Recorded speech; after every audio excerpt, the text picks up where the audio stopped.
Yes, good morning, students. In our last lecture, we did the framework of the chapter, and now we will discuss about the character of the chapter. In character, first of all, we will take Mr. S.S. Vasan. Mr. S.S. Vasan. Mr. S.S. Vasan क्या कौन थे भाई? Founder of Gemini studio. Gemini studio के वो founder थे. उन्होंने मतलब क्या है कि उनको नींव रखी थी. फाउंडर कौन होता है? नींव रखने वाला.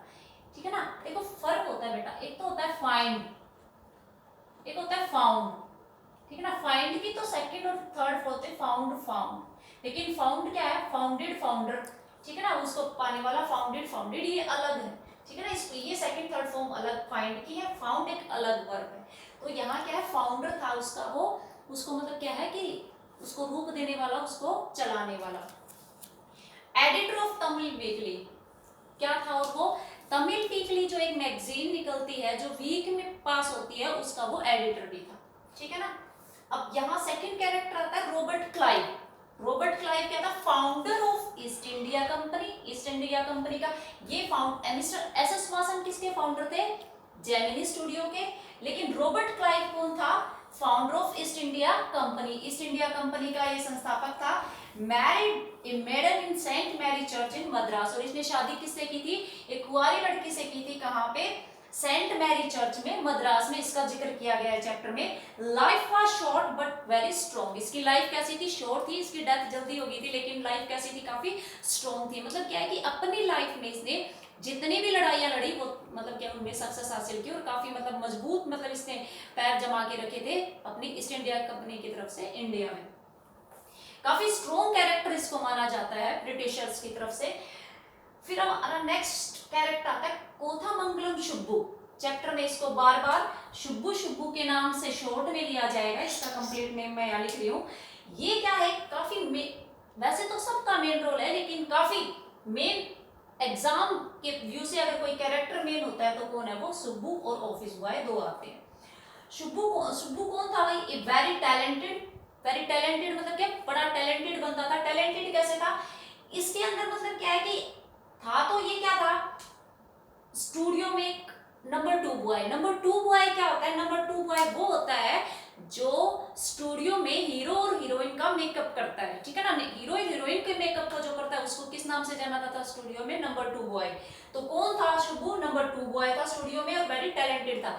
टैलेंटेड कैसे था कि अगर मान लो डायरेक्टर किसी उलझन में है या उसको कोई आइडिया नहीं आ रहा, वो किसी सिचुएशन के बारे में पूछना चाहता है, तो ये क्या था? उस सिचुएशन को तुरंत देता था. इसको टेलर मेड कैरेक्टर भी बोला गया है आगे. ठीक है ना. टेलर मेड मतलब क्या है कि बना बनाया. ठीक है ना. जो टेलर मेड क्या होते हैं? जैसे आप कहते हैं ना, अभी बनाया बनाया, जो तैयार किया हुआ.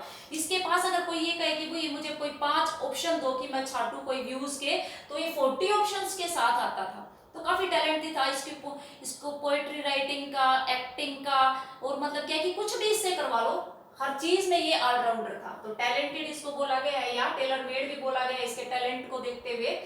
नंबर 2 स्टूडियो में था, जैसा कि मैंने आपको बताया. नंबर 2 वो होता है जो हीरो हीरोइन का मेन लीड जो रोल करते हैं मूवी में, उनका मेकअप करता है. Appreciated by all. और सब इसकी तारीफ करते थे. ठीक है ना. सब मतलब क्या है कि इसको तारीफ भी करते थे. कई बार इसको क्या है कि जब ये मतलब अपने से जो सीनियर्स थे उनकी मतलब क्या कि हर उनके पीछे पीछे रहता था, उनकी बात भी मानता था, तो इसको एक चापलूस भी मतलब कई जो कहते हैं ना, कोई नेगेटिव वे में जो इसके बारे में सोच सकता, इसके चापलूस टाइप का नाम देता. लेकिन ये ऐसा था नहीं. काफी खुले दिल का इंसान था. ये जहां रहता था मतलब मद्रास में, वहां इसका अपना एक छोटा सा जो एक क्वार्टर जिसमें ये रहता था, वहां बहुत सारे लोगों का आना जाना इसके पास रहता था. काफी लोग इसके रिश्तेदार आते रहते थे. दिल खोल के इनके ऊपर ये खर्चा किया करता था. लेकिन इसको मतलब क्या है कि चैप्टर में ये नहीं बताया गया है कि भाई ये मतलब पैसा उड़ाने वाला और मतलब गलत इंसान था. नहीं, इसको एक दरिया दिल और एक सबकी मदद करने वाला इंसान बताया. इसको पॉजिटिव वे में लिया गया है चैप्टर में. तो very talented, tailor made character, number 2 in studio और अप्रिशिएटेड बाय ऑल. फिर नेक्स्ट कौन आता है? हमारा ऑफिस बॉय. अब इसके बाद सीधा हम इसको ले लेते हैं ऑफिस बॉय. ऑफिस बॉय कौन होता है बेटा? जो क्राउड में जो शूटिंग में क्राउड होती है उसका मेकअप करता है. तो ऑफिस बॉय क्या था? He was for crowd makeup. Crowd makeup कैसे?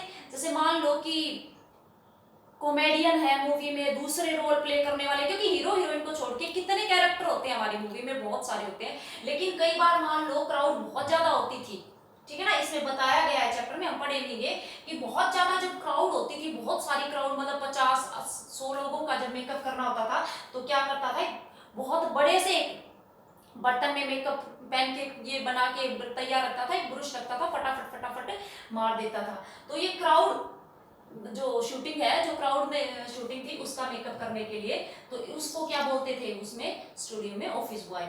ठीक है ना। वाज इन हिज 40s, अपनी 40s में था, मतलब क्या 41, 42, 44, अब ये बताया नहीं कि कितने साल का था, लेकिन ये बताया है कि 40s में था अपनी।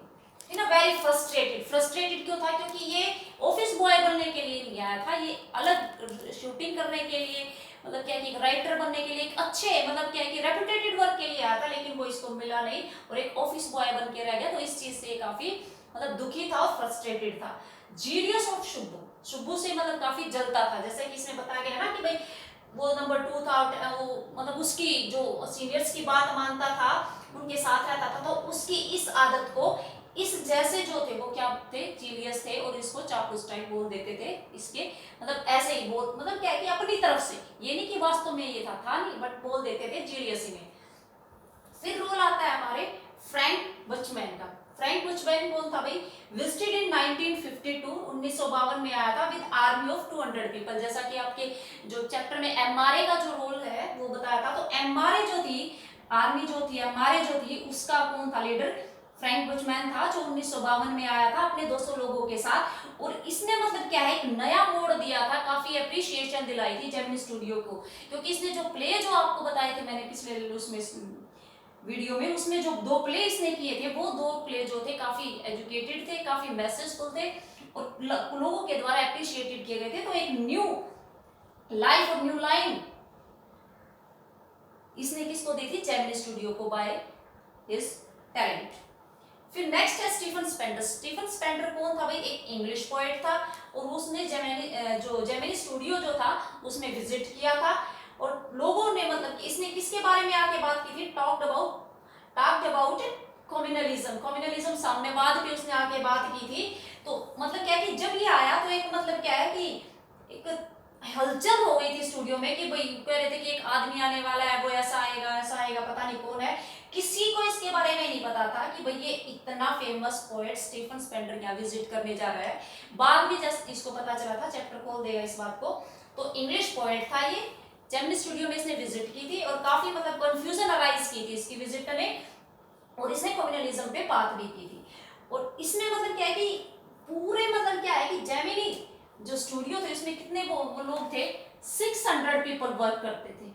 ठीक है ना। टोटल कितने वर्क करते थे लोग वहाँ, 600 पीपल करते थे। जेमिनी स्टूडियो जो था यहाँ मतलब क्या है कि कुछ ना कुछ होता ही रहता था, कभी मतलब हंसी मजाक हो रहे हैं, कभी कोई प्ले हो रहा है, कभी कुछ हो रहा था, तो लोग इसमें जेमिनी सर्कस का नाम भी देने लगे थे। एक जेमिनी सर्कस जो आता है तो उसके उसमें कैसे कहने लगे थे कि भैया कुछ ना कुछ चलता रहता है, हंसी का मजाक का, मतलब कुछ ना कुछ प्रोग्राम्स होते रहते हैं।